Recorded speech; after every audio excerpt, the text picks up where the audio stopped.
important document, pretty comprehensive document, and we've had a really great term together, a great relationship.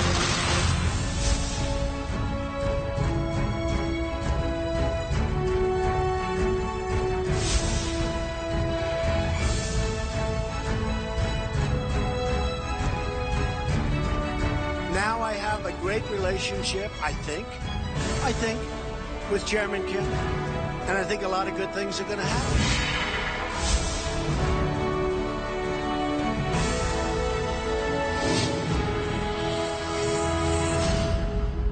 다음 달 저는 우리 국민들의 마음을 모아 평양을 방문하게 될 것입니다.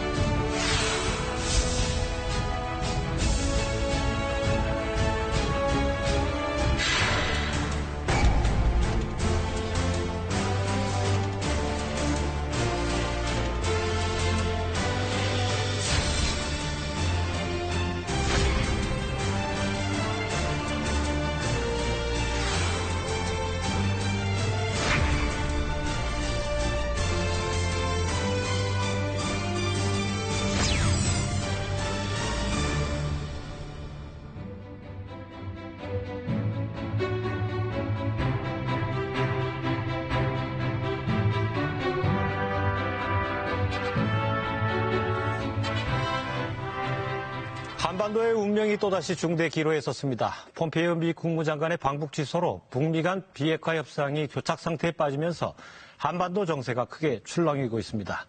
당장 이달 중 평양에서 열릴 남북 정상회담 등 남북 관계에도 영향이 불가피한 것으로 보입니다. 트럼프식의 이른바 충격요법이 이번에도 효과를 발휘할지 관심인데요.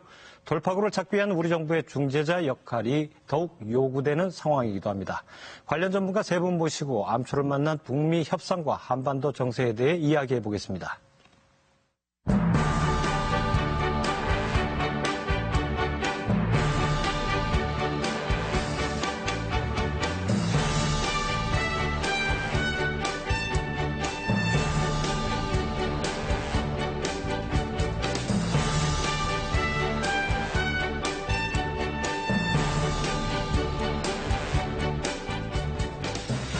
네, 그 교착 상태에 빠진 북미 관계 비핵화 협상이 폼페이오 그 4차 방북으로 조금 뚫릴까 싶었는데 돌파구를 찾을까 싶었는데 또 전격 취소가 됐어요. 그래서 이게 도대체 이제 어디로 가는 것이냐 상당히 이제 의문이 많이 생기는 상황인데요.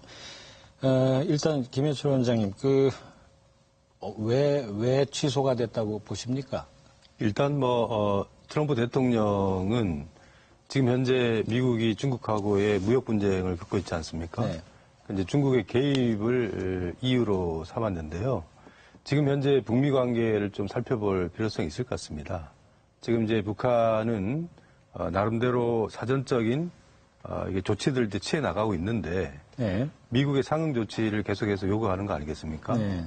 그런 차원에서 보면은 일단 미국이 추가적인 어떤 조치를 취하기 전에는 더 나가기 어렵다라는 입장이고 네. 그런 차원에서 보면은 폼페이오 장관의 그 방북에서 과연 미국이 북한의 본격적인 비핵화의 어떤 행동들을 얻어낼 수 있을 것이냐 하는 판단이 굉장히 모호한 상황이었거든요. 네. 그러니까 이제 미국 입장에서는 지금 이제 중간선거를 2달 앞두고 있는 상황에서 얻을 것이 없다면은 정치적으로도 별로 이렇게 얻을 것이 없겠다라는 판단 속에서 전격적으로 아마 취소를 한 것으로 보입니다. 네.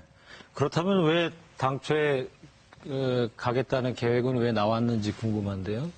박 교수님은 어떻게 생각하시나요? 저도 김현철 원장님이랑 기본적으로 같은 생각이고요. 네. 두 가지라고 생각합니다. 첫 번째는 이제 성과 도출이 불확실하다라는 겁니다. 지난번 3차 폼페이오 방북 후에 미국 내에서 엄청난 비판을 받지 않았습니까? 이른바 빈손 방북이다. 네.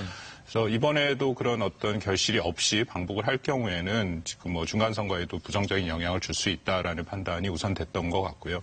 저는 두 번째 트럼프 대통령이 일종의 승부수 또 트럼프 대통령이 늘 하던 식으로 불예측성을 바탕으로 한 승부수를 좀 띄었다라고 생각이 됩니다. 네. 지금 뭐 어쨌든 북미 간의 비핵화 협상이 교착 상태에 있는 것은 사실이지 않습니까? 지금 뭐 김 원장님 말씀하신 것처럼 미국은 비핵화 조치부터 먼저 해라. 네. 뭐 핵 신고죠. 그리고 반면에 북한은 종전선언부터 해라라는 이제 교착 상태이기 때문에 미국의 입장에서는 아예 판을 흔들어 버리겠다라는 겁니다. 그래서 북한의 비핵화를 추동하겠다라는 그런 일종의 승부수를 던진 거다. 그렇게 판단이 됩니다. 네. 이제 우리가 상식적으로 하는 어떤 외교적인 과정은 폼페이오 방북이 네 번째죠. 이 결정이 됐을 때 어떤 실무진 간의 어떤 교섭을 통해서 뭔가 이제 갈 이유나 어떤 그 계획이 생겨서 이제 가는 건데 가겠다 그래놓고 갑자기 취소한 배경이 참 궁금하단 말이죠. 김정희 기자는 어떻게 보시나요?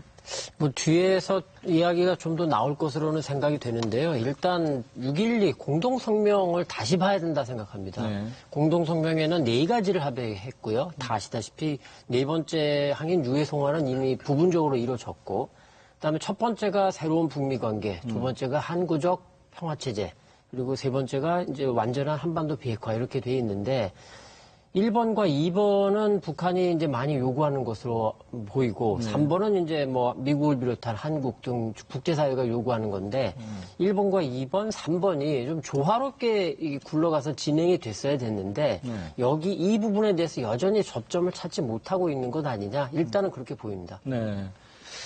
그 이제 이 부분에 대한 제 의문이 아직 안 풀려서 그 빈손 방북을 우려했다면 그때 폼페이오 3차 방북 때도 사실 어떻게 보면 미국에서 빈손으로 갔기 때문에 북한에서도 줄 게 없었다 이제 이런 얘기들이 있었잖아요. 그러면은 이번에도 빈손으로 갈라 그랬던 거냐? 이제 그 관련해 가지고 김영철 서한이 발단이 됐다는 얘기도 있고요. 그래서 도대체 왜 간다 그랬다가 갑자기 취소한 이거는 뭐 어떻게 봐야 되는지 다시 한번 제가 여쭤보겠습니다.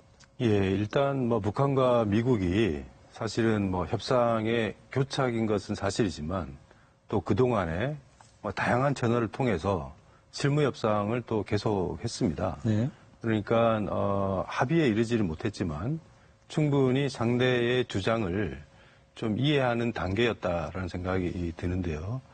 김영철의 편지에 대해서는 뭐 해석하기에 따라서 조금 뭐 관점에 차이에 따라서 조금 다르게 해석할 수도 있을 것 같은데 대체적인 그 내용은 아마 이럴 겁니다. 이게 그 싱가포르 정상회담 전과 후를 보면은 신뢰 조치를 서로 이어가는 거 아니겠습니까? 네. 북한이 뭐 핵실험장 폐쇄를 한다든가 또 정상회담을 열었고 트럼프 대통령이 한미 군사훈련을 중단했고 그 다음에 뭐 엔진 실험장을 뭐 중단하거나 미사일 발사대를 해체하거나 이렇게 한 건데 북한은 지금 상황에서는 이제 미국이 추가적인 신뢰 조치를 좀 보여줘야 되지 않겠느냐 하는 거 아니겠습니까? 네. 편지의 내용은 이럴 겁니다. 뭔가를 좀 들고 와라. 그 뭔가가 없으면 올 필요가 있겠냐 하는 건데 미국 측에서는 그 부분에 대해서 감정적인 대응을 하는 건데 네. 조금 다르게 해석한다라면은 오려면은 들고 와라 하는 뜻 아니겠습니까? 네. 이제 그런 차원에서 보면은 해석의 차이가 좀 있는 것 같습니다. 네. 이게 이제 폼페이오 방북이 취소되고 난 다음에 그다음에 이제 그 남북 정상회담을 미국이 과연 어떻게 볼 것이냐 이거 대단히 궁금한데 말이죠. 미국의 평양 남북 정상회담 보는 시각은 어떨까요? 뭐 국무부의 입장이 이미 나왔습니다. 네. 뭐 우리 특사를 지금 보낸다라고 했더니 국무부에서 미국 국무부죠. 그래서 한 기본적인 입장은 남북 관계가 비핵화와 같이 가야 된다. 뭐 이것은 계속 지속적인 어떻게 보면 미국의 입장이죠. 남북 관계에 대해서 필요성을 인정을 합니다. 특히 대화를 통해서 몇 번 돌파를 했기 때문에 뭐 나름대로 미국도 기대가 있다라고 생각이 되죠. 다만 지금같이 이제 북미 그 비핵화 협상이 완전히 교착 상태에 있는데 혹시라도 남북 관계의 정상회담을 통해서 남북 관계가 비핵화보다 우선시 가는 이제 그런 것들은 미국이 상당히 지금 고민을 하고 있다라는 그런 판단입니다. 왜냐하면 트럼프 대통령 입장에서는 지금 북한 비핵화를 추동할 수 있는 사실상의 수단이 굉장히 제한되거든요. 뭐 지금 트럼프 행정부 차원에서 줄 수 있는 것은 지금 종전선언이고요. 그 다음에 조금 더 나간다면 불가침을 위한 행정협약 정도가 있고 그리고 뭐 테러 지원국 해제라든지 뭐 다시 1년을 연장을 했습니다면 여행 금지 조치 뭐 그 정도고 사실 진짜 북한이 원하는 제재 완화라든지 평화 협정 그런 것들은 다 미 의회의 소관이거든요. 그래서 트럼프 대통령의 행정부 입장에서는 지금 이게 뭐 북한이 계속 단계적 균형적 어떻게 보면은 동시적을 원하고 있는데 그렇게 주고받기식으로 하면은 뭐 미국 행정부가 갖고 있는 카드가 없다라는 겁니다. 그래서 현재로서는 제재가 매우 중요하고 제재를 통해서 북한의 비핵화를 끌어내겠다라는 게 트럼프 행정부의 그 기본적인 입장이니까 혹시라도 남북 관계가 그 제재를 좀 흐트러든지 대우를 좀 건드리는 그런 것에 좀 민감하게 반응하고 있다. 그렇게 판단이 됩니다. 그렇죠. 아무래도 그 평양 정상회담을 보는 미국의 시각은 그 조금 그 제재 관련해서 남북 경협이 너무 앞서가지 않을까 우려하는 시선이 분명히 있는 것 같아요. 그래서 저는 이번 정상회담이 또 근데 나름대로 굉장히 중요하다고 생각을 하는 게 그러기 때문에 오히려 이번 정상회담을 통해서 지금 막혀있는 북미의 비핵화 협상에 대한 돌파구를 한국이 좀 적극적으로 중재를 하고 이끌어갈 필요가 있다라고 생각이 됩니다. 그러려면 어쨌든 이번 그 3차 남북 정상회담의 주제는 비핵화가 돼야겠죠. 김종화 기자, 이번 그 대북 특사 그 5일날 이제 방북을 하는 걸로 알려져 있는데요. 그 아무래도 이제 남북 정상회담의 어떤 일정하고 의제 조율이 첫 번째 임무인 것 같고요. 그와 더불어서 어떤 북미 관계의 어떤 또 중재 역할도 할 것 같은데요. 어떻게 보시나요? 일단 그 말씀에 앞서서 김영철 위원장 편지를 보면서 조금 우리가 언론에서 깊이 안 다루는 듯한 느낌이 있어서 조금 말씀을 부연을 드리는데 이렇게 중요한 순간에 뭔가 조금씩 미국 언론에 유출이 되고 있어요. 사실은 이게 외교 간의 혹은 뭐 정보기관 간의 오간 내용이라면 이게 사실은 뭐 비밀 문건으로 될 수 있는 굉장히 중요한 내용일 텐데 이게 유출이 됐거든요. 그러면은 왜 이게 유출됐을까? 이거를 되게 중요하게 저는 좀 보고 싶은데 무슨 말씀이냐 하면 북한의 어떤 어법, 화법을 보면 막무가내로 그냥 치고 나가진 않습니다. 굉장히 논리적이고 앞부분에 뭔가 어떤 부분이 있어요. 그리고 나서 그 다음 내용에 강한 내용이 들어가 있는 경우가 많은데 이번에 나온 내용을 보면 앞에 어떤 얘기가 있었는지는 우리가 궁금해하는 부분이기도 하지만 생략이 돼 있고 북한이 협상에 별로 뜻이 없는 것처럼 보인다. 뭐 협상이 판이 깨지면 뭔가 하려는 듯하게 보인다. 이런 식으로 지금 분위기를 만들고 있거든요. 근데 이게 이전 지금 6.12 정상회담 이후에도 몇 번씩 나왔던 강성인이 뭐 북한의 핵시설 활동이 계속 가동되고 있는 것 같다느니 이렇게 조금씩 그 정보 사안이 근데 미국 정보기관 안에서도 합의가 되지 않은 내용들이 유출이 되면서 언론에서 미국 언론이 굉장히 크게 보도하고 다시 한국에 그게 영향을 주고 있는데 여기서 조금 불편한 마음, 그 조심스러운 마음은 걱정스러운 마음은 미국의 진정성이 뭔가 과연 이 핵 문제, 한반도 문제, 북한 문제 이거를 풀고 싶어 하는가 이 부분에 대해서 혹시라도 미국이 원하는 대로 흘러가지 않으니까 북한을 핑계로 해가지고 판을 좀 흐트러보려는 거 아니냐 이런 좀 걱정이 하나 드는 게 있고요. 그다음에 이제 말씀하신 내용으로 다시 돌아가면 아니 그거는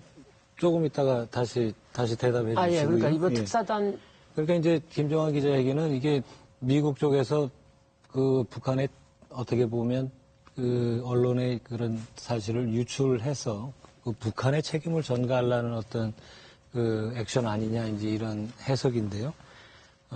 어떻게 원장님도 그런 미국 측의 어떤 의도가 있다고 보십니까? 예, 뭐 일단은 지금 이제 트럼프 정부 입장에서는 그 북한의 추가적인 양보를 요구하는 상황 아니겠습니까? 뭐 그런 차원에서 보면은 뭐 그런 의도도 없지 않다라는 생각이 드는데 그럼에도 불구하고 지금 북한과 미국의 공통된 이해관계는 분명히 있습니다. 그 트럼프 정부 입장에서도 과거 정부가 해결하지 못한 북핵 문제를 해결하겠다라는 있다라는 것이고 또 그런 외교적 성과가 중간 선거에서 도움이 됐으면 좋겠다라는 의도는 여전히 존재하는 거 아니겠습니까? 근데 지금은 이제 지금 부딪히고 있는 것은 이 방법론 입장에서 북한의 좀 더 확실한 가시적인 미국의 유권자들이 그래도 저 정도면 되겠다 할 정도의 좀 추가적인 조치가 있었으면 좋겠다라는 걸 밀어붙이는 거 아니겠습니까? 물론 이제 북한 입장에서는 그래도 북한은 나름대로 계속해서 그 신뢰 조치를 취하는데 미국도 좀 지금 시점에서는 뭔가 제공해야 되지 않느냐 하는 게 지금 부딪히고 있는 것이죠. 그러니까 일단은 이제 큰 틀에서의 북한과 미국의 공통된 이해관계는 존재를 한다. 그렇지만 현재 방법론을 둘러싸고 우선순위가 지금 다르고 있기 때문에 이제 그 문제를 어떻게 극복하느냐 하는 게 현재의 과제라고 보여집니다. 알겠습니다. 그러면은 다시 대북 특사 얘기로 돌아가서 아까 제가 질문 드린 거 대답을 좀 해주시죠. 일단 뭐 멤버 누가 갈 것이냐 이게 가장 큰 관심으로 보이는데요. 뭐 아마 3월에 갔던 그분들 이제 정우영 실장, 서훈 원장 뭐 주축이 돼가지고 그분들이 갈 것 같습니다. 왜냐하면 이미 김정은 위원장을 만나봤기 때문에 뭐 익숙해져 있기도 하고 그다음에 비공식 채널로 계속 조율을 해왔을 거고요. 근데 중요한 건 올라가서 어떤 얘기를 우리가 좀 들을 수 있느냐, 김정은 위원장 입에서 어떤 얘기가 나올 수 있느냐, 그리고 미국의 진심이 뭔지, 미국의 진짜 분위기가 어떤지 이런 거를 어떻게 진솔하게 전달하느냐, 이제 그 부분이 가장 중요할 것 같습니다. 이제 그 남북 정상회담 그 어떤 일정이나 의제 조율이 아마 주 임무일 것 같은데 아무래도 그 북미 관계 조율도 이루어지겠죠? 뭐 핵심적으로 두 가지가 아마 목표라고 생각됩니다. 지금 뭐 9월 중에 3차 남북 정상회담을 한다라고 얘기를 하긴 했지만 아직 구체적인 날짜를 지금 못 정하고 있죠. 지난달 13일 그 4차 고위급 회담에서 9월 중으로만 한다 하고 그 이후에 실무 협상이 이루어지지 않고 있습니다. 시간이 지금 9월이 뭐 여러 가지 국제정치 일정이 빡빡하게 있기 때문에 그냥 가다 보면은 9월 3차 남북 정상회담, 평양회담도 어려워질 수가 있거든요. 그게 첫 번째 이유고 두 번째는 말씀드린 것처럼 지금 북미 간의 그 핵 협상이 교착 상태에 있으니까 그것에 뭔가 돌파구를 마련하는 입장에서 또 한국이 좀 적극적인 중재 역할을 하는데 지금 미국의 입장이 비교적 분명해졌습니다. 이번에 폼페이오 아까 질문하신 것처럼 방북이 왜 뒤집혔냐. 뭐 김영철의 저는 그 서신이 결정적인 역할을 했다라고 생각됩니다. 여전히 뭐 미국은 좀 가능성을 갖고 가서 김정은 위원장을 만나서 한번 좀 얘기를 해보겠다라고 했는데 김영철 서신에서 줄 것이 없으면 오지 마라. 이제 그런 내용들이 포함됐다라는 거죠. 그 뭐 정확하게 북한의 입장, 그 종전선언을 먼저 해라. 그러면 그 후에 비핵화 조치를 하겠다라는 입장이 밝혀지니까 미국은 지금 그런 입장이 아닌 거라서 그럼 가봤자 원하는 것을 얻지 못한다라는 거고요. 제가 그 미국의 입장이 좀 확실히 확인이 됐다라는 것이 이제 방북 취소한 후에 폼페이오 장관이 명확히 얘기를 했습니다. 북한 문제는 유엔 안전보장 결의안에 따라서 이것은 전 세계가 북한의 비핵화에 대해서 이건 원하는 거다. 이건 북한의 의무다. 그래서 이건 주고받기가 하는 것이 아니라 북한이 해야 할 것을 안 하고 있다. 그것이 이제 기본적인 미국의 입장이죠. 그래서 북한이 계속 말하는 단계적, 동시적, 그리고 이제 균형적이라는 표현까지 북한이 쓰고 있는데 그런 입장과는 별개로 이건 핵은 뭐 필요하면 어떤 보상 조치는 후에 따를 수는 있지만 우선적인 조치를 해야 된다. 그래서 상당히 지금 어떻게 보면 이전보다는 조금 더 6.12 앞에 아까 김정은 기자 말씀하셨는데 1, 2, 3, 4항에 따라서 움직이게 돼 있었거든요. 근데 제가 판을 흔든다라고 말씀을 드리는 게 미국이 더 이상 그 합의에 1, 2, 3, 4항을 따라가지 않겠다라는 의미거든요. 그 부분이 지금 막혀있고 어려운 상황이기 때문에 한국이 어떻게 이것을 돌파를 할 것인지 이번에 3차 남북정상회담이 그것이 핵심이 돼야 되고 또 이번에 특사가 가서도 지금 북한의 입장을 그 얘기를 듣고 또 미국과의 중재하는 3차 남북정상회담 이전에 그런 작업들이 필요하다고 생각이 됩니다. 네. 그 북한의 입장에서는 어떻게 보면 핵실험, 풍계리 그 핵실험장도 폐쇄하고요. 그것도 뭐 미사일 그 엔진 실험장도 부분 폐쇄를 하고 또 억류됐던 사람들도 석방을 하고 또 미군 유해도 송환하고 뭐 이런 조치를 취했는데 지금 미국 측에서는 그런 거를 이제 비핵화 조치로 보지 않는 것 같아요. 그래서 이제 하나 줬다면 준 게 이제 한미연합군사훈련 취소, 일단 보류 이 조치인데 이것도 지금 매티스 미 국방장관이 취소할 수 있다 이렇게 얘기를 했단 말이죠. 이거는 어떻게 봐야 됩니까? 압박으로 봐야 됩니까? 어떻게 봐야 되죠? 그냥 원칙적인 얘기로 봐야 되나요? 예, 일단은 현재 시점에서는 원칙적인 수준이라고 봐야 될 것 같습니다. 네.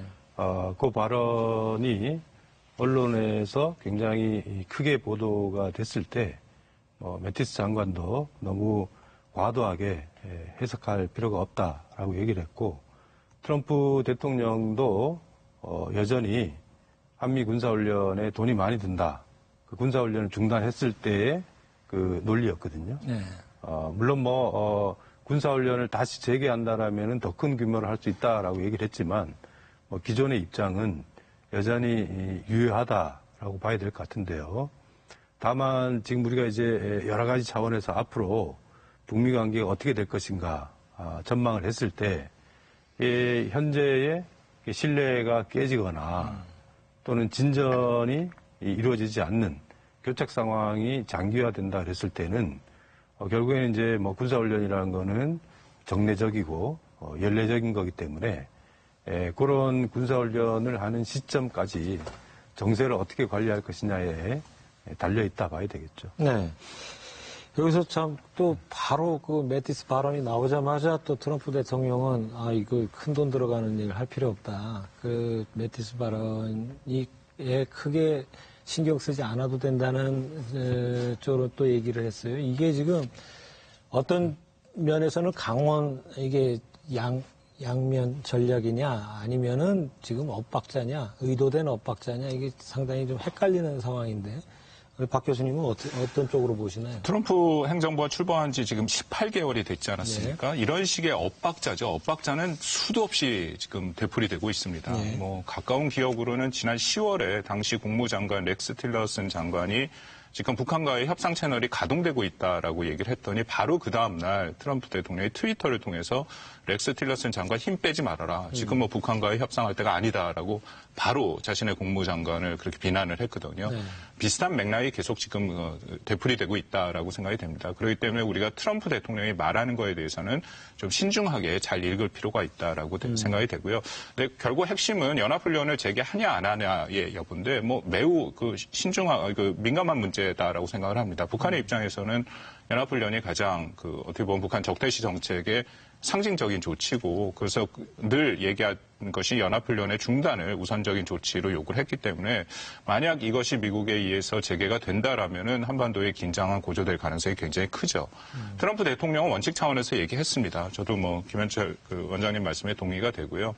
기본적으로 지금 현재 상황에서는 지금 연합훈련을 재개할 생각은 없다. 근데 다만 비핵화가 협상이 결렬되는 어떤 상황, 그러니까 더 이상 북미 간의 대화가 지속되지 않는 상황이 온다면 연합훈련을 할 수 있다라는 의미로 얘기를 했고요. 그 연합훈련은 이전보다 훨씬 더 대규모가 될 것이다. 네. 제가 거기까지 얘기를 한 거죠. 그래서 이것은 처음에 그 연합훈련 6월 12일 날 트럼프 대통령이 싱가포르에서 기자회견을 통해 연합훈련 중단을 얘기하지 않았습니까? 일시 중단인데 그 이후에 밝힌 입장에서 크게 변한 것은 없다라고 생각이 됩니다. 그러면 여기서 이 대목에서 과연 지금 미국이 북한에 대해서 원하는 조치는 무엇이냐 대단히 궁금한데 말이죠. 김정은 기자는 뭐라고 생각하십니까? 일단 많이 생각할 수 있는 부분은 핵시설, 그다음에 이제 실제 핵무기 네. 관련된 목록을 제출해라 이런 부분인 것 같습니다. 네. 이미 앞서서도 계속 말씀하셨지만 풍계리 핵실험장이라던가 그다음에 동창리 미사일 실험장 이런 데는 사실은 약간 전문적일 수는 있는데 미래 핵 부분이거든요. 무슨 말씀이냐면 북한이 앞으로 가질 수 있는 핵 능력과 관련된 부분인데 미국이 또 관심 갖고 있는 건 사실은 그것도 중요하지만 지금 니네가 얼마나 갖고 있느냐 그거에 대한 목록 시설이라던가 핵폭탄을 갖고 있다면 그게 몇 개가 되고 플루토늄은 얼마가 되고 우라늄은 얼마가 되고 아마 그런 부분에 대해서 성의를 보여라. 예. 근데 이제 관건은 그거는 몽땅 다 100% 다 제출하라 이건지 아니면 뭐 일부 뭐 그 보도가 됐습니다만 뭐 60% 혹은 70%인지 이제 그런 수준이 아닐까 싶습니다. 그래서 특사단이 가서 또 해야 될 작업 중에 하나가 중재 중에 하나가 미국이 실제로 원하는 게 어떤 내용인지 그거를 이제 파악을 하고 그걸 전달하고 그에 대해서 북쪽이 어떻게 해야 되는지 우리가 이제 일종의 뭐 도움말이랄까 그거를 줘서 가능한 범위에서 이제 만들어내야겠죠. 그 지금 김정환 기자가 얘기한 걸 보면 하여튼 핵리스트를 빨리 갖고 와라. 그걸로 지금 또 보도도 많이 되고 있어요. 근데 그 핵리스트를 그렇게 줄 수 있는 내용인지 또 그런 것들이 지금 북한에 미국의 의사가 전달이 됐는지 이런 것들이 참 궁금한데 말이죠. 원장님은 어떻게 보시나요? 예, 이게 이 신고 문제는 굉장히 복잡한 문제입니다. 제가 봤을 때는 북한이 이 신고 문제에 대한 입장을 선택을 할 때 주로 두 가지를 중점적으로 고민하고 있는 것 같아요. 첫 번째는 이게 신고가 시작이 되면은 그야말로 이게 비핵화의 문이 열리는 겁니다. 네. 결국 신고에 포함된 내용을 중심으로 해서 폐기든 해체든 하는 것이고 그거를 대상으로 해서 사찰과 검증이 이루어지거든요. 네. 그러니까 목록을 제출하는 그 순간에 북한의 비핵화 의지가 일종의 비핵화 의지에 대한 진정성 이런 것이 판명이 되거든요. 네. 이 논란이 이제 시작이 되는 겁니다. 그러니까 북한 입장에서는 신고를 제출하는 그 시점이 이제 비핵화의 본격적인 과정이 시작되는 건데 북한이 요구하는 그럼 안전보장의 과정도 동시에 진행이 돼야 된다라는 입장을 계속해서 얘기를 하고 있는 것이고요. 두 번째는 항상적으로 이게 뭐 핵 문제라는 거는 그 신고의 범위를 어떻게 설정할 것인가 하는 문제가 늘 국제적인 쟁점입니다. 이란 문제에서도 마찬가지였고요. 왜냐하면은 이게 보면은 군수와 민수의 경계선에 있는 시설들도 적지 않거든요. 네. 학술용과 그야말로 핵무기를 개발하는 용도의 경계선에 있는 굉장히 적지 않습니다. 그러니까 이런 부분들에 대해서 어느 범위까지 포함시킬 것인가 하는 문제도 결국에는 이 신뢰와 연결되어 있는 쟁점이다. 이렇게 봐야 될 것 같습니다. 그 이제 궁금한 게 바로 이런 부분들과 관련해서 지금 북미 간에 지금 실무진의 어떤 그 얘기가 오가고 있냐. 이런 게 되게 궁금하거든요. 박 교수님은 어떻게 보시나요? 이런 게 얘기가 돼야 예, 사실 이 부분은 6월 12일 싱가포르 북미 정상회담 이전에, 네. 그러니까 3월에 트럼프 대통령이 북미 정상회담을 하겠다라고 결정한 후에 4월, 5월, 6월까지 굉장히 많이 얘기를 했습니다. 네. 지금 말씀하신 과거 핵부터 현재 핵, 미래 핵 신고를 하면 어떻게 신고를 하고 그것에 대해서는 어떻게 보상을 할 것이고 들어보셨겠지만 프런트 로딩이라 그래서 초기 조치로 북한이 갖고 있는 핵의 일부를 반출하는 거, 또 그것에 대한 그 보상은 과거, 현재, 미래핵을 동시에 하면서 보상하는 방법, 그런 것들에 대해서 많이 논의를 했고요. 제가 이해하기로는 6월 10일 이전에 한국과 미국이 이미 일종의 그 북한 비핵화 시간표, 로드맵이죠. 로드맵을 논의를 하고 공감대를 가진 상황에서 지금 미국이 6.12 이제 정상회담을 임했는데 어떤 이유든지 우리가 지금 말씀을 나눴던 그런 비핵화에 대한 전체 일정표, 로드맵은 채택이 안 되고 큰 범위 내에서 1, 2, 3, 4안만 됐다라는 거죠. 저는 이 비핵화 로드맵이 매우 중요하다라고 생각을 합니다. 지금 저희가 종전선언에 대해서 많이 얘기를 하고 있는데 사실 종전선언이라든지 지금 북한의 신고라든지 그런 것들이 다 중요하긴 하지만 전체적으로 북한의 비핵화를 최종 목표까지 가기 위한 초입에서 사실 정확히 따지면 비핵화의 프로세스가 시작도 안 된 거거든요. 지금 거기서 우리가 많은 힘을 빼고 있는데 그거보다는 전체적인 로드맵을 빨리 그려서 6월 12일 날 어느 정도 논의가 됐다니까 그 시점에서 다시 시작을 하든지 해서요. 로드맵을 만들 때 그 로드맵은 북한이 신고 검증 폐기의 단계, 우리가 늘 말하는 비핵화의 단계, 또 거기에 준하는 북한에 대한 보상 조치, 그건 종전선언을 포함해서 평화체제 북미 수교까지 있겠죠. 그런 것들의 전체적인 그림을 그려서 그것을 빨리 합의하는 것이 우리가 불확실성을 또 없애고 앞으로도 계속 동력을 유지하는 방안이다라는 생각이 되고요. 이번에 3차 남북 정상회담에도 우리 대통령께서 평양을 가시기 전에 아마 이런 것들을 조금 더 구체화해서 미국과도 얘기하고 저는 중국과도 얘기할 필요가 있다고 생각을 합니다. 중국도 당연히 당사국이고 평화체제로 간다면 중국을 배제할 수는 없거든요. 그래서 그런 부분들을 좀 정교하게 만들어 가서 북한과 협의해갖고 북한의 또 그런 입장도 받고 하는 것이 지금 전체 큰 그림의 이 북한 비핵화를 위한 나가는 길이다라고 생각이 됩니다. 그 로드맵을 그려야 되는데 지금 그리는 부분에 있어서 잘 이게 이견 조정이 잘 안 되고 있는 것 같아요. 한 가지 더 제가 좀 제안을 드리고 싶은 게 우리 정부가 좀 과감한 제안이 필요하다라고 생각이 되거든요. 돌파를 위해서.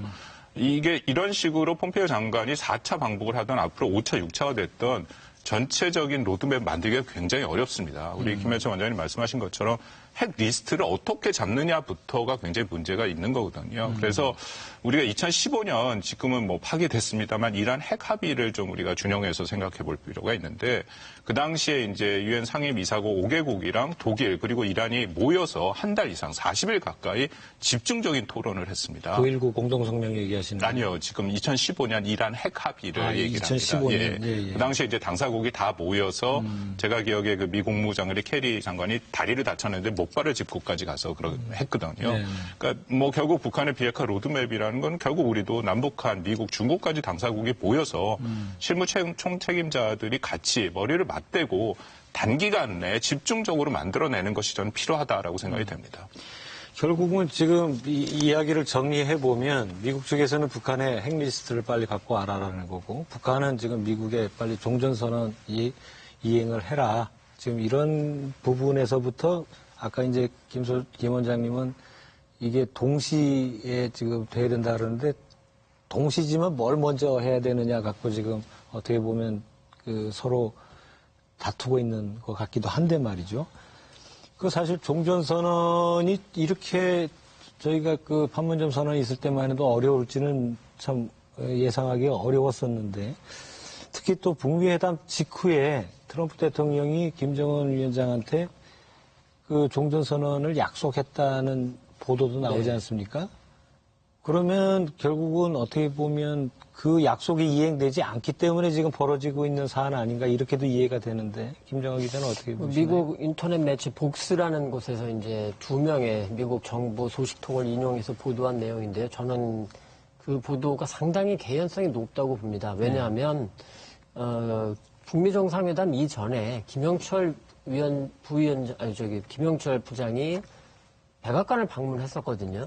그리고 직후에 이제 트럼프 대통령이 또 기자들 만나서 얘기를 했는데 그 과정에서 종전선언에 대한 질문이 있었고 얘기했다라고 얘기를 했어요. 그리고 그 이후에 기자들 또 만나서 종전선언에 대해서 거듭 얘기가 있고 할 수 있다. 위대한 일을 할 수 있다 하면서 굉장히 종전선언에 적극적인 듯한 모습을 보였고 그리고 6.12 공동성명에 들어가진 않았지만 그 자리에서도 분명히 있었을 거다라고 보는 게 그 분위기상 흐름이 그런 분위기였거든요. 그런데 그걸 왜 뒤집었느냐 이런 부분이거든요. 근데 여기서 우리가 굉장히 주목하고 해야 될 부분이 뭐라고 할까요? 트럼프의 역설이라고 할까? 트럼프의 어떤 예측 불가능성이 북미 정상회담을 이끌어냈지만 또 한편으로는 트럼프의 그 예측 불가능성 때문에 이후에 북쪽이 좀 더 적극적으로 못 나올 수 있는 거 아니냐. 무슨 말씀이냐면 풍계리 핵실험장을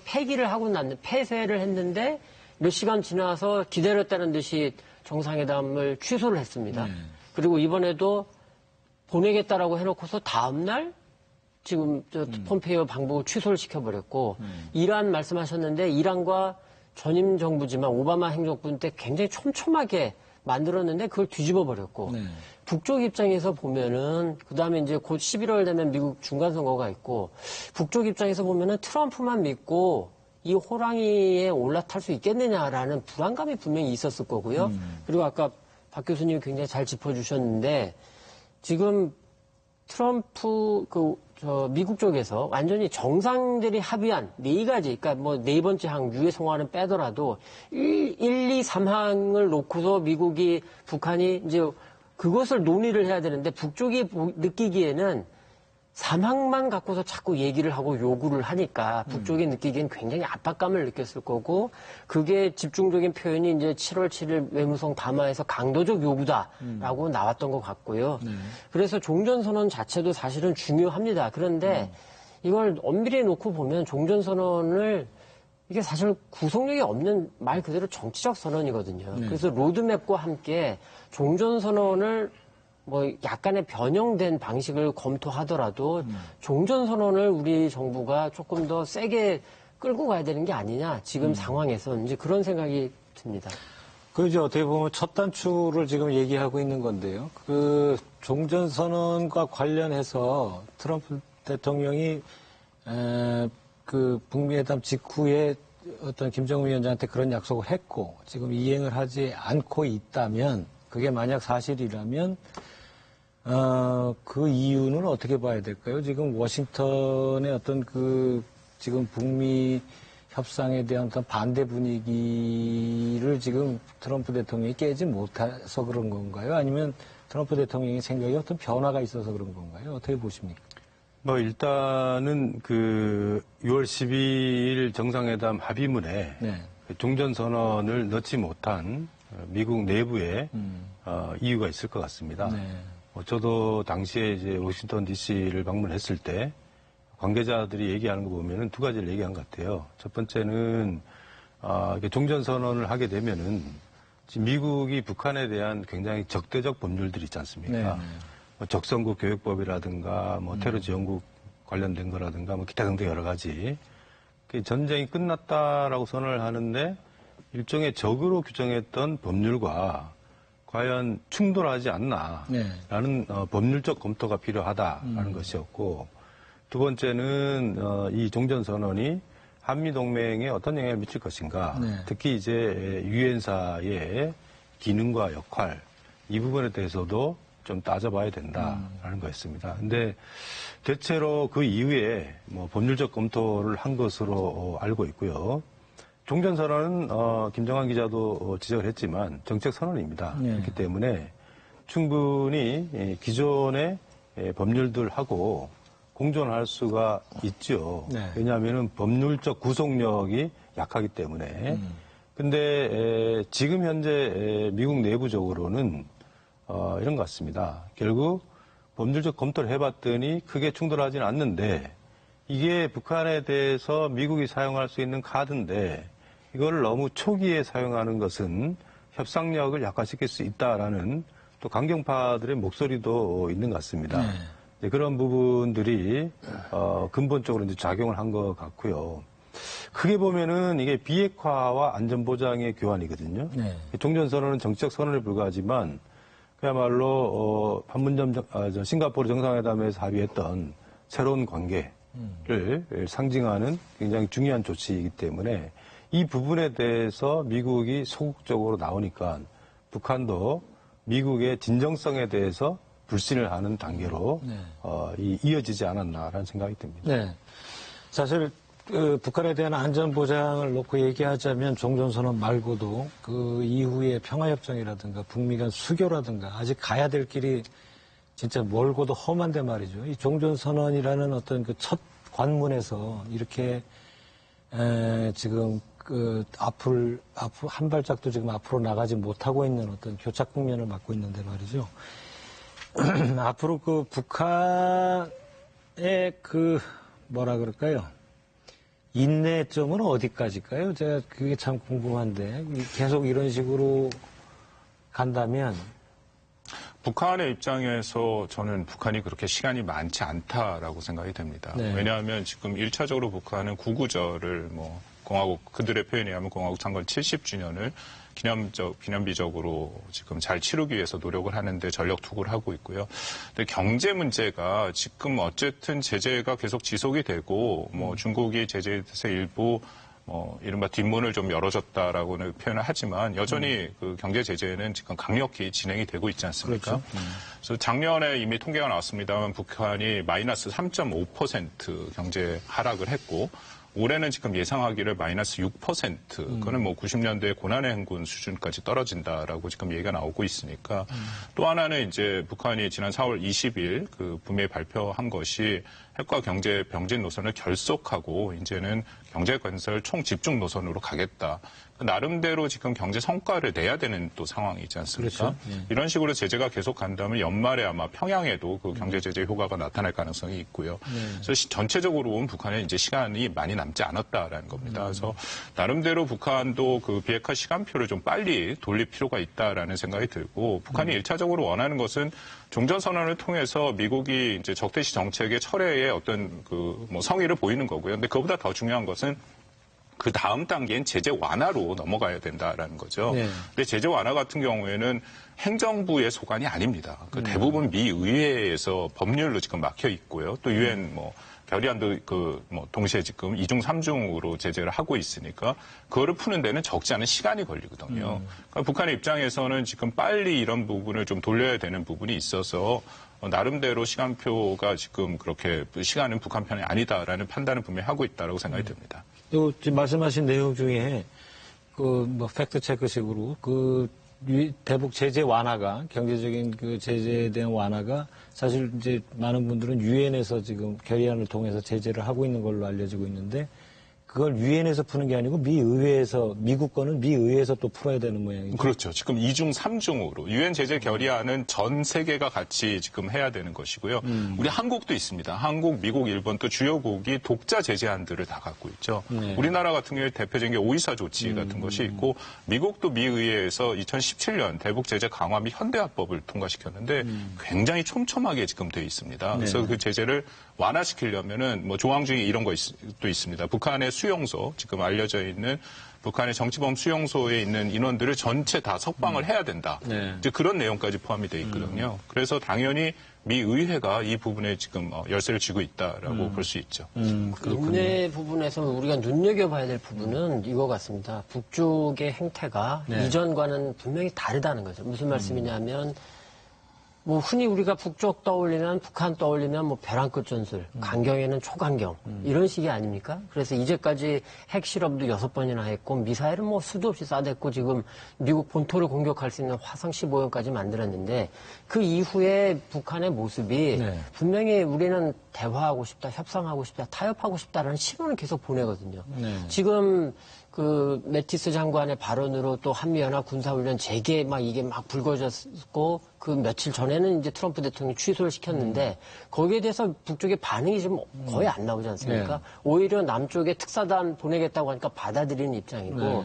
지금 북한도 이 판을 아까 김현철 원장께서 계속 말씀하셨지만 판을 깨고 싶은 생각은 아닌 거거든요. 폼페이오 방북 취소에 대해서도 침묵했지 않습니까? 그렇죠. 같은 그러니까 의도로 이런 보여요. 부분에 예. 대해서는 기회를 살려야 되고 그다음에 지금 일종의 입구가 돼버렸는데 종전선언이 네. 방법이 뭐 전문가들 사이에서는 이미 논의가 되고 있는데 뭐 종전선언의 격을 조금 낮춘다던가 장관급으로 아니면은 종전선언에 지금 중국이 굉장히 참여를 하고 싶어 하거든요. 네. 8월에 우리 국회의원단이 갔을 때 뭐 미국 그 관련 사국에게 중국 참여해서 사국이 종전선언하자라고 제안했다라고까지 밝혔는데 네. 중국을 설득을 해서 종전선언에 미국을 조금 끌어들이기 위해서는 중국이 조금 이번에는 종전선언에는 좀 양보를 해달라든지 나름의 이런 방안들이 있거든요. 이런 방안들을 아까 박 교수님도 말씀하셨지만 정부가 조금 더 적극적으로 달라붙어서 그 입구를 빨리 들어갈 수 있도록 좀 해야 됩니다. 그래야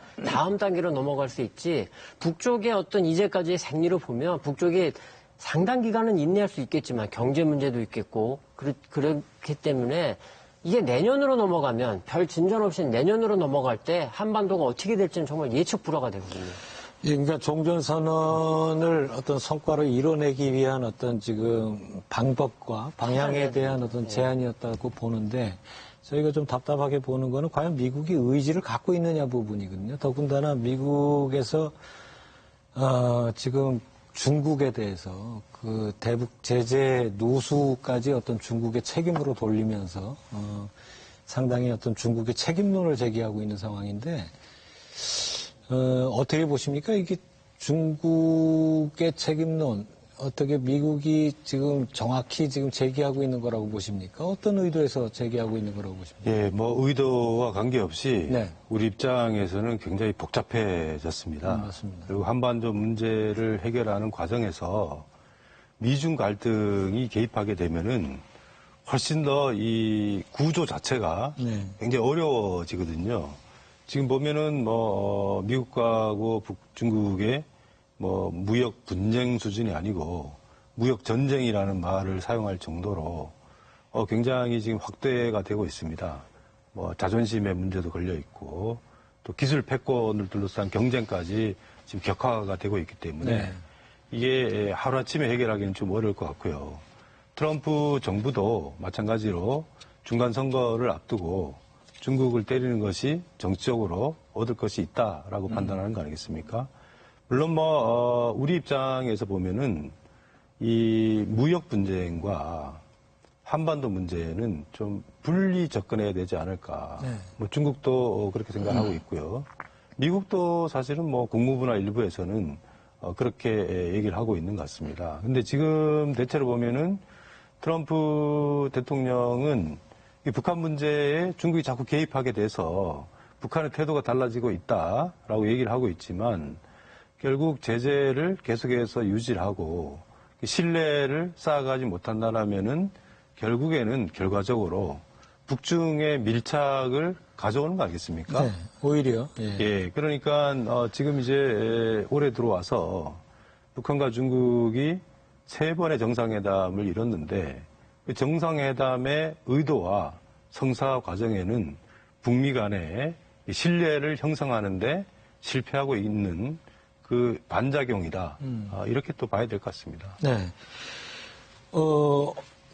박 교수님은 어떻게 보십니까? 지금 그 미국이 지금 많은 시청자분들도 사실 이 문제에 지금 중국을 끌어들이는 미국의 얘기를 잘 못 알아듣는 분들이 많을 거예요. 네. 이게 도대체 그렇다면 진짜 중국이 지금 그 대북 제재에 있어서 어떤 방해꾼 역할을 하는 어떤 정확한 정보가 있어서 그런 것인지 아니면은 김현철 원장님 말씀에서 볼 수 있듯이 어떤 자기 정치적 이해를 볼 때 중국을 때리는 것이 더 이익이 된다고 해서 때리는지 이게 참 헷갈리는 상황이거든요. 뭐 두 가지가 다 있다 생각하는데요. 네. 기본적으로 트럼프 대통령은 중국을 통해서 북한 비핵화 문제를 보고 있습니다. 이것은 뭐 대통령 처음 대통령 되기 전부터 계속 했던 얘기고요. 네. 뭐 이렇게 생각을 하는 거죠.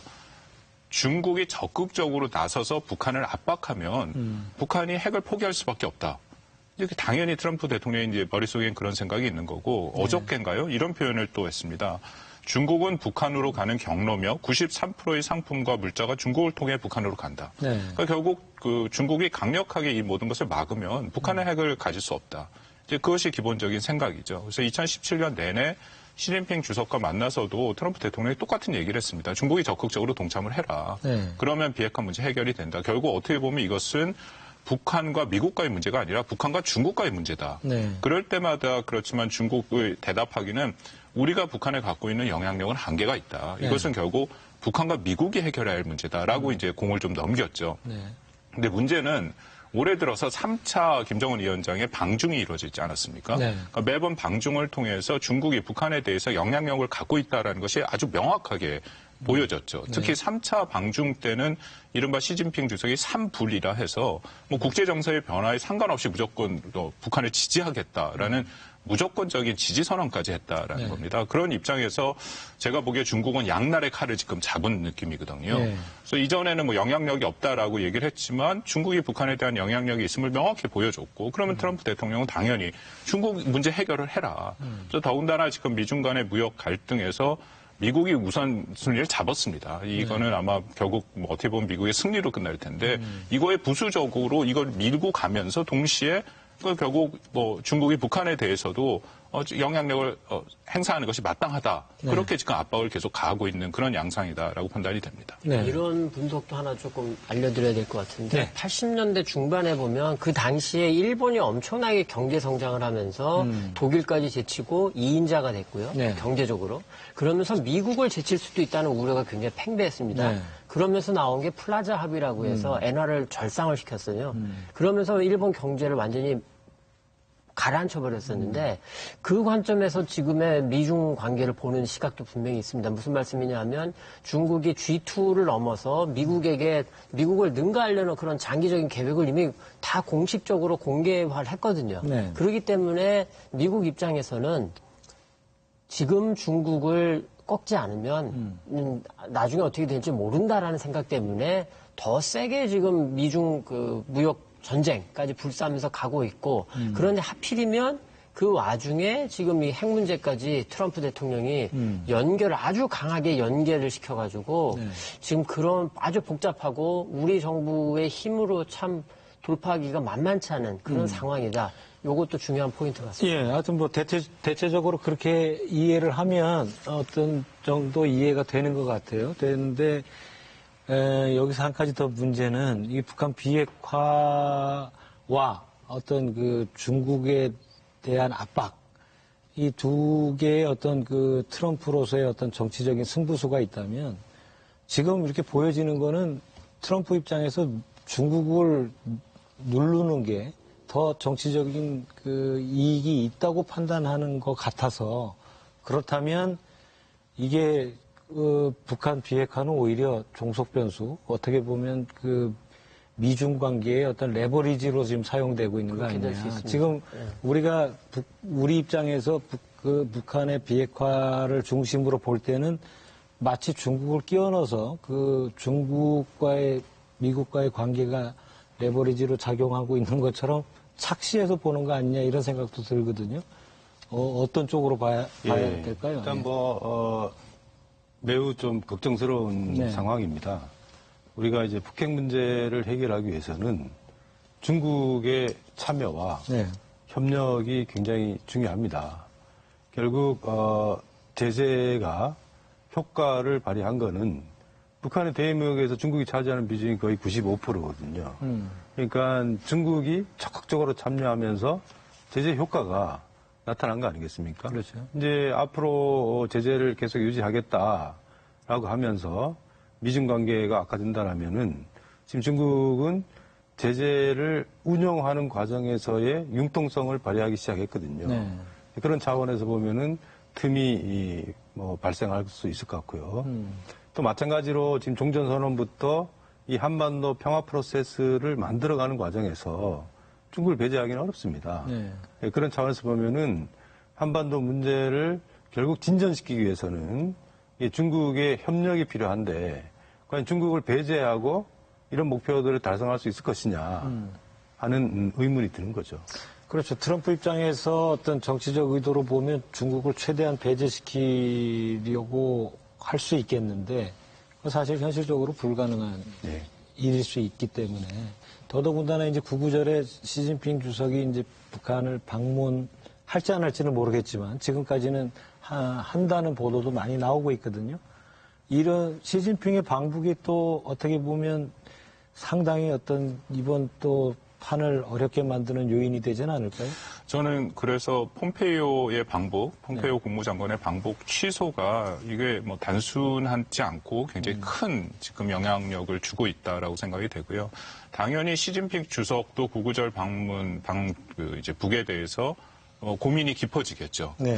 여전히 저는 7대3, 6대4로 갈 가능성이 크다라고 보지만 지금 이제 문제가 복잡해졌기 때문에 특히 열병식에 만약에 시진핑 주석이 같이 쓴다라는 거는 중국으로 하여금 적지 않은 부담입니다. 계속 트럼프 대통령이 연일 중국에 대해서 일종의 북한 핵 문제 책임론을 지금 이렇게 제기를 하고 있는데 만약 열병식에 같이 서서 이게 북중 관계가 굉장히 공고함을 전 세계에 보여준다면은 이 이후에 더더군다나 트럼프 대통령은 더 중국에 대해서 압박을 가할 가능성이 있고요. 그것이 방금 우리가 말씀을 나눈 미중 지금 무역 전쟁에서 이미 중국이 그 미국을 상대로 하기는 좀 역부족인 것을 중국 내부에서도 깨닫고 있거든요. 근데 이런 상황에서 전선을 확대하는 것은 중국의 입장으로는 굉장히 어렵다.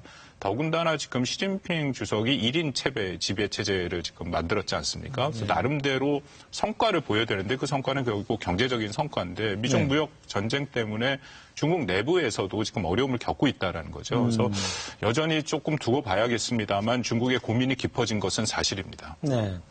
나도 트럼프 입장에서는 트럼프 눈치를 보게 하는 데는 성공한 것 같아요. 좀 여러 가지 많은 생각들을 하게 만들었으니까. 그럼에도 불구하고 김정은 기자는 시진핑 주석이 갈 걸로 봅니까? 어떻게 보십니까?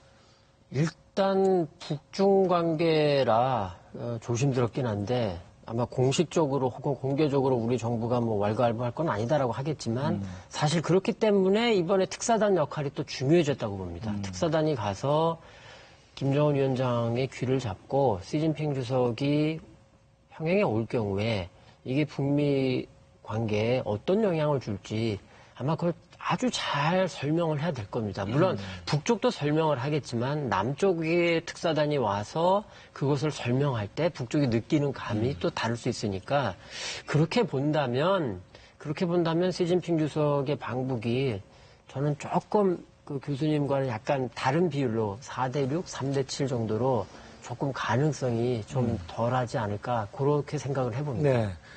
사실 우리의 역할이라는 게 미국이 우리한테 어떤 그 전폭적인 신뢰와 지지를 보낼 때 상당히 힘을 얻게 되는 건데 최근 그 남북공동연락사무소 그 여는 문제나 또 그 경의선 철도 공동조사하는 문제를 놓고 미국이 보인 스탠스를 보면은요.